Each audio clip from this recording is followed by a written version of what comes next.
आगे बढ़ेंगे, एक और अहम खबर दें आपको। साबिक वफाकी वजीर दाखिला शेख रशीद की जानिब से ट्वीट किया गया है। उन्होंने कहा है कि एक हफ्ते में 2 सूबाई असम्बलियों का फैसला हो जाएगा।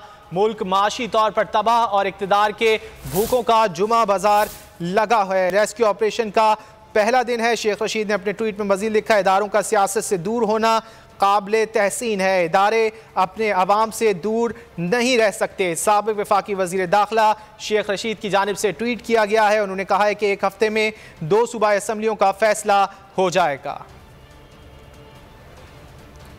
साबिक वफाकी वजीर दाखिला शेख रशीद की जानिब से ट्वीट किया गया है और उन्होंने कहा है कि इदारों का सियासत से दूर होना काबिल तहसीन है, लेकिन इदारे अपने अवाम से दूर नहीं रह सकते। साबिक वफाकी वजीर दाखिला शेख रशीद की जानिब से ट्वीट किया गया है। उन्होंने कहा है कि एक हफ्ते में 2 सूबाई असम्बलियों का फैसला हो जाएगा।